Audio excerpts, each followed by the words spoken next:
great depth, and a first-year coach in Taylor Jenkins who has implemented a system that maximizes their talents. Memphis has transitioned from grit and grind to pace and space. Pace and space μετά από περίπου 2 εβδομάδες. Γράφουμε το τρίτο fast break της σεζόν. Οπότε είμαστε εδώ για να πούμε τι συνέβη σε αυτή την εβδομάδα της Ευρωλίγκας και να σχολιάσουμε Ολυμπιακό Παναθηναϊκό, να σχολιάσουμε τα τελευταία νέα. Τα fast break, όπως έχουμε πει, θα γίνονται μέσα στη σεζόν. Θα είναι επεισόδια που θα κάνει ένας από εμάς, solo επεισόδια, και θα είναι πιο μικρά επεισόδια που θα μοιάζουν με ένα fast break μιας ομάδας. Αυτό είναι δηλαδή το σκεπτικό. Πριν ξεκινήσουμε οποιοδήποτε σχολιασμό των διάφορων αγωνιστικών και κάποια πράγματα σημαντικά που θέλουμε να πούμε, εσείς ξέρετε τα handles Space and Space, κάνετε share το content μας, πείτε το σε κανένα φίλο σας, σε καμία φίλη σας, είτε είναι κακό είτε είναι καλό το περιεχόμενο, βάλτε αστεράκια στο Spotify, ξέρετε τα handles, θα μας βρείτε Spotify, Twitter, Space and Space, στο YouTube, θα ανεβαίνουν τα επεισόδια, είμαστε και στο X φυσικά, στο παλιό Twitter, Instagram, Facebook φυσικά, εννοείται, για όποιον θέλει. Οπότε περιμένουμε τη στήριξή σας και ευχαριστούμε πάρα πολύ για την ήδη μεγάλη στήριξη που παίρνουμε. Πάμε λοιπόν να ξεκινήσουμε. Θα τα πάρουμε χρονικά. Θέλω να πω κάποια πράγματα για το Žalgiris Real, έτσι που τα έχω στο μυαλό μου. Να πούμε ότι ήταν ένα πολύ ωραίο παιχνίδι, από τα πιο ωραία της σεζόν.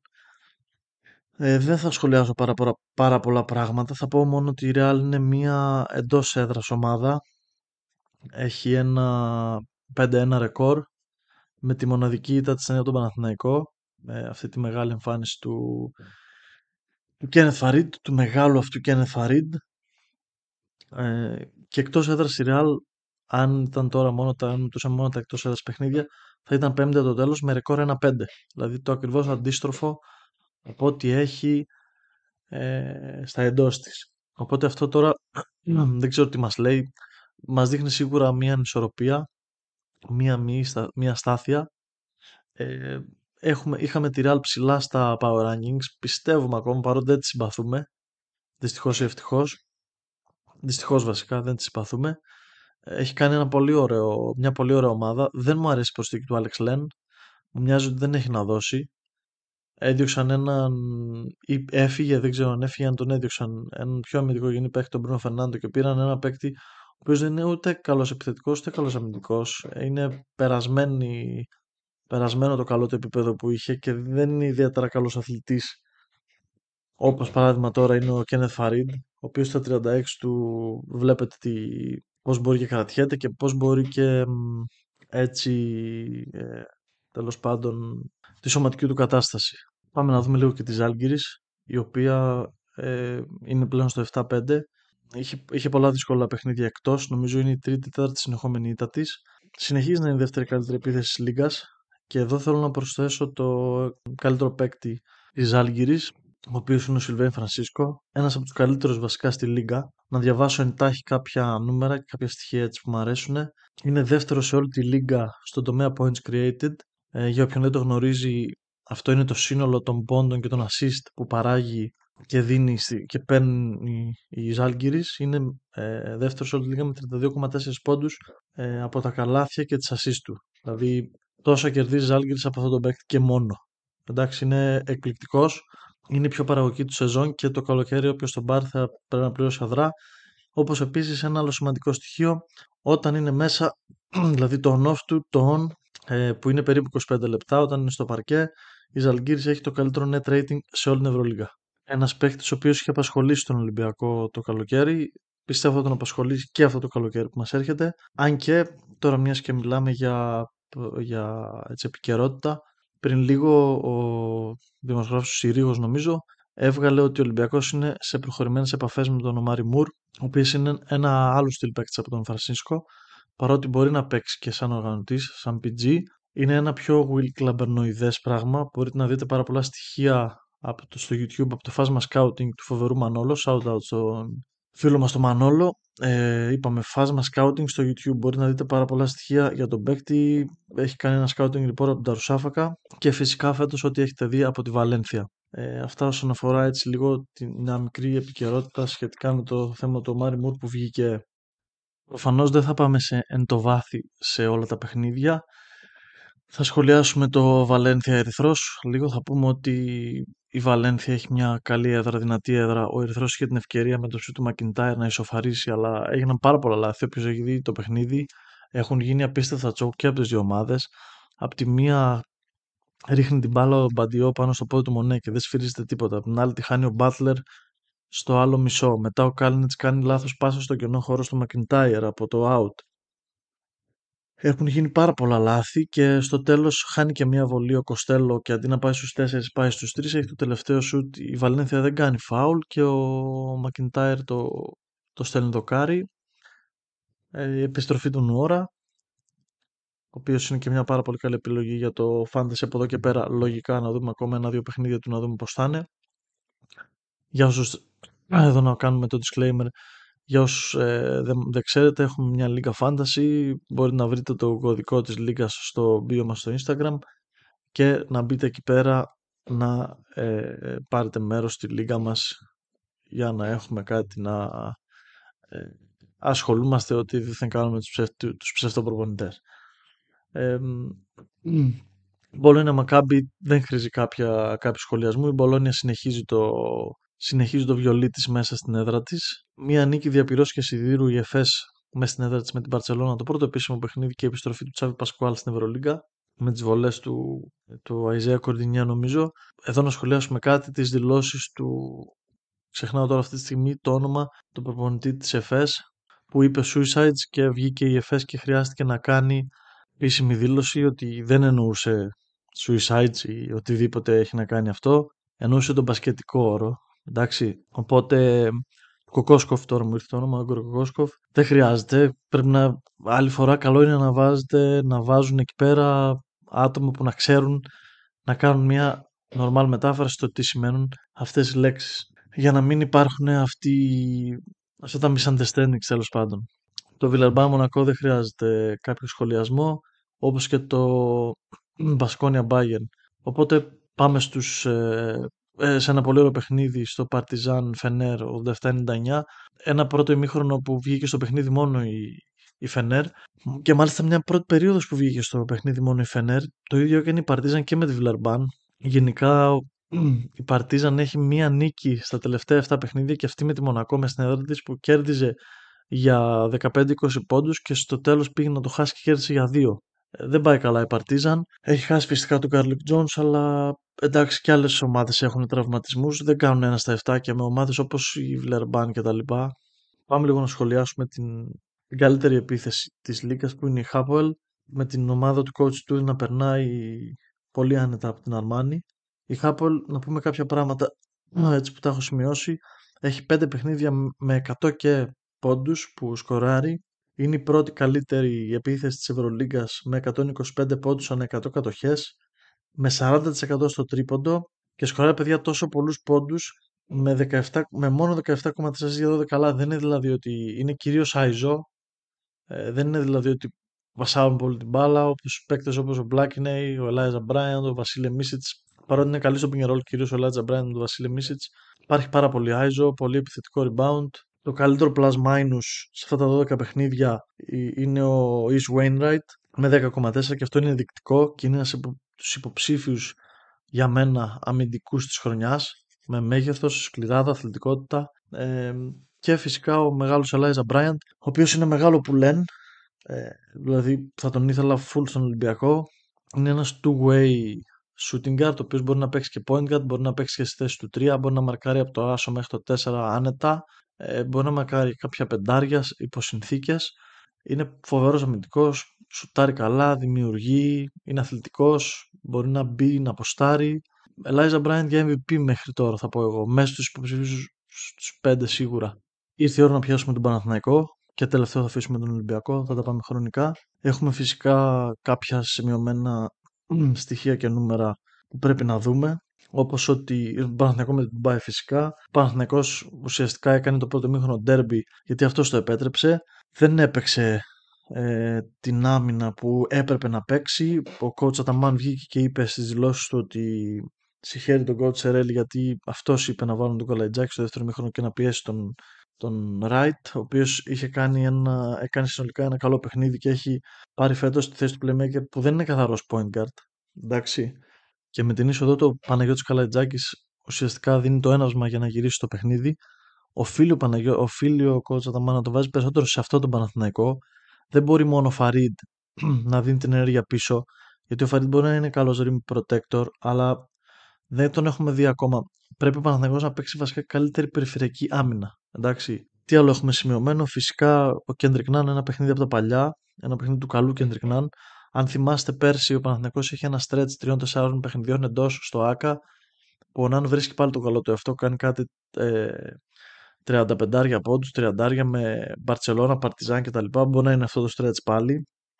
Το on-off του, ο Ναν, όταν είναι μέσα ο Ναν, ο Παναθηναϊκός κερδίζει 92-62 και έχει ένα συν 30 στο πλάσμα ένωση που είναι το καλύτερο από όλους όσοι ήταν στο γήπεδο εκείνη τη μέρα. Ο μεγάλος Τζέριαν Γκραντ, με τον Γκραντ στο παρκείο ο Παναθηναϊκός κερδίζει 59-38 και έχει ένα φανταστικό defensive rating 92,7 πόντους. Δηλαδή δέχεται ο Παναθηναϊκός 92,7 πόντους ανά 100 κατοχές με τον Τζέριαν μέσα στο γήπεδο. Πάμε λίγο να δούμε τον παράγοντα Shorts για να κλείσουμε με Κώστα Σλούκα για τον Παναθηναϊκό. Ο Shorts λοιπόν θα πιάσουμε τα τελευταία 3 παιχνίδια του Παναθηναϊκού. Σε αυτά τα 3 τελευταία παιχνίδια ο Shorts σε 23 λεπτά περίπου έχει 13 πόντους, 5,3 assist για ένα λάθος.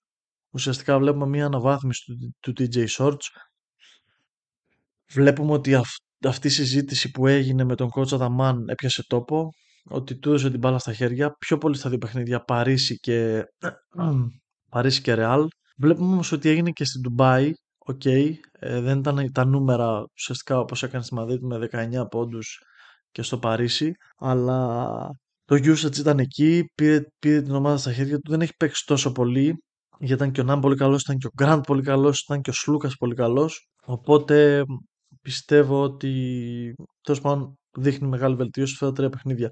Εδώ να κάνουμε μια μεγάλη παρένθεση. Στα τελευταία 3 αυτά παιχνίδια ο Παναθηναϊκός έχει ένα τρομακτικό 135,9 offensive rating, δηλαδή σκοράρει 135 πόντους ανά 100 κατοχές.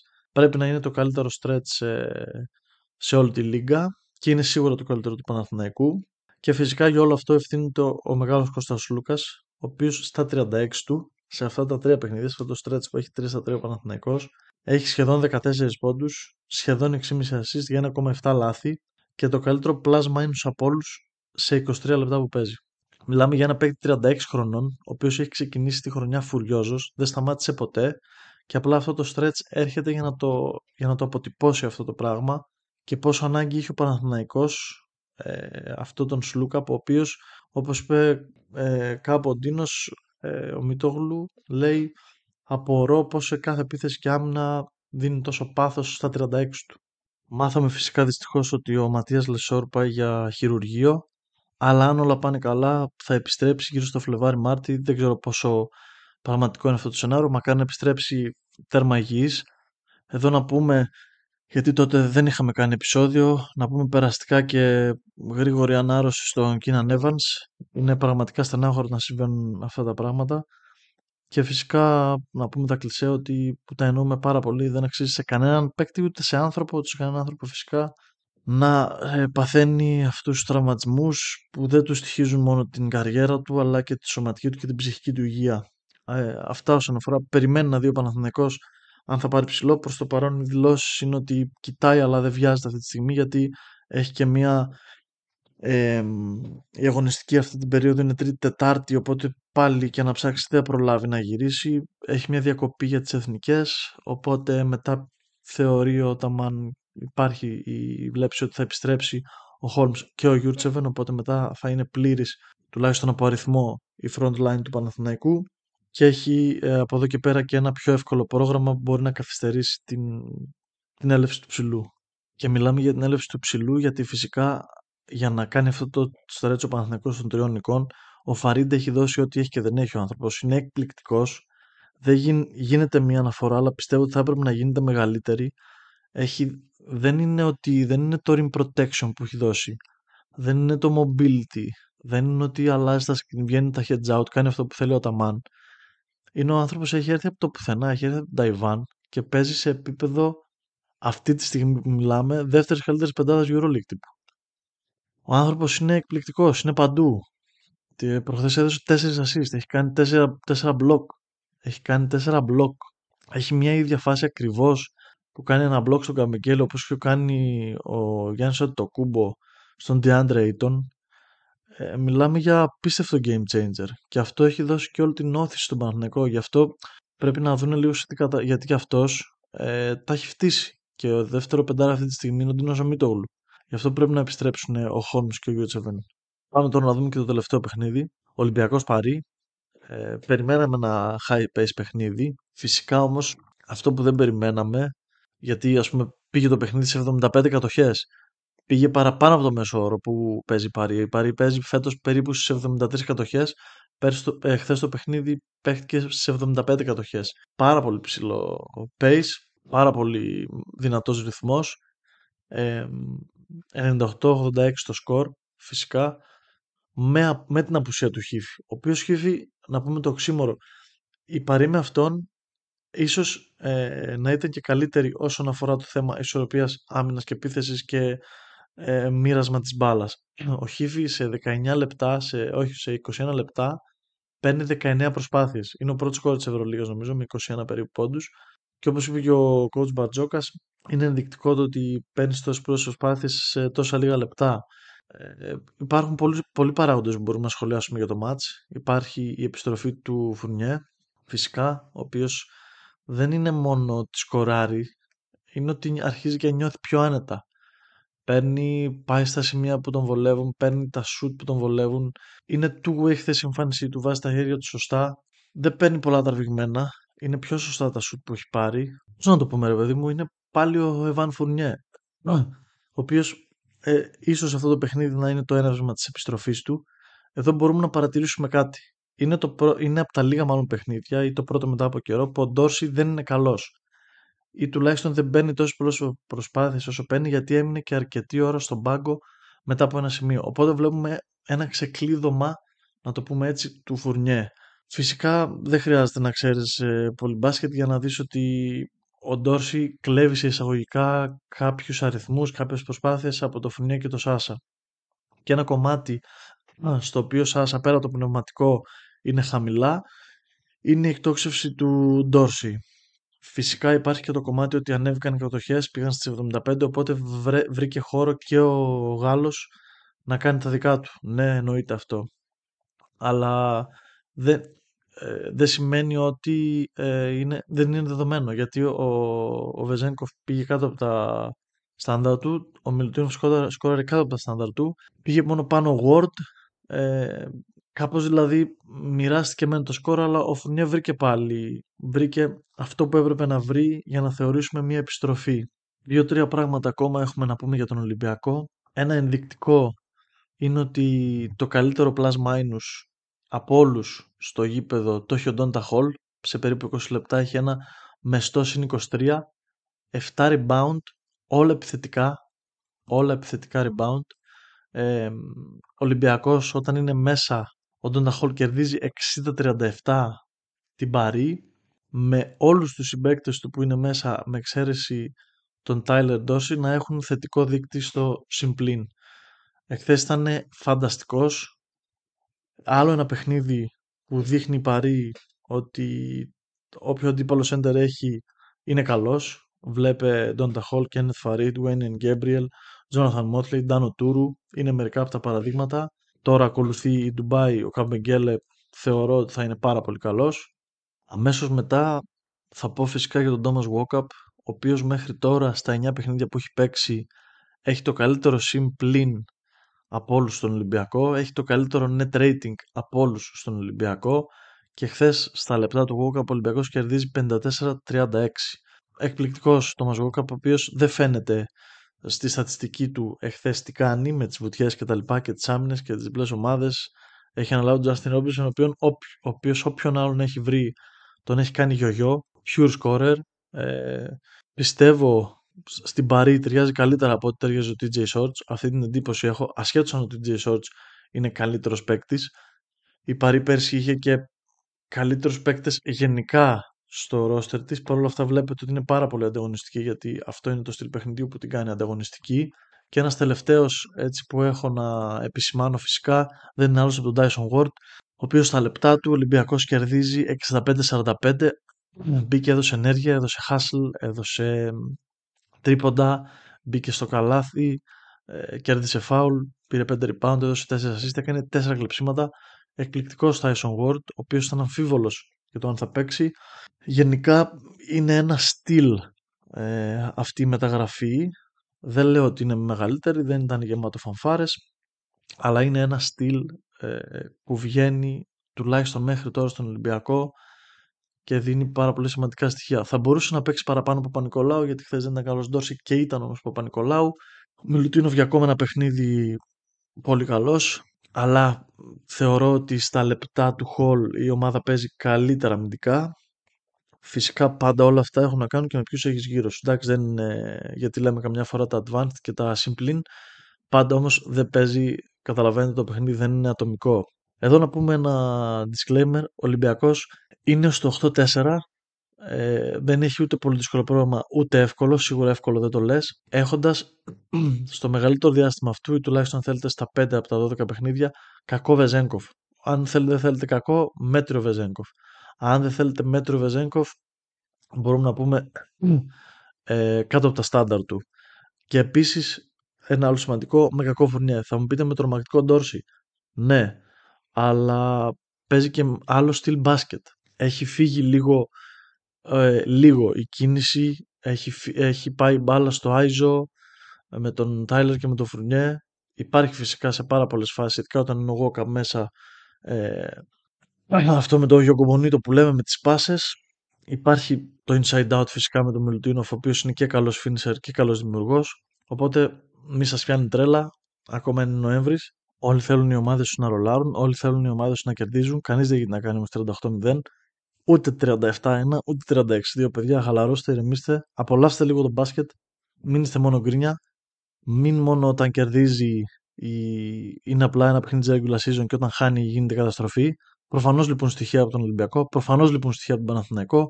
Οκ, είναι δεδομένο, καμία ομάδα δεν είναι τέλεια. Δείτε και τους υπόλοιπους. Δείτε και τους υπόλοιπους, ξαναλέω.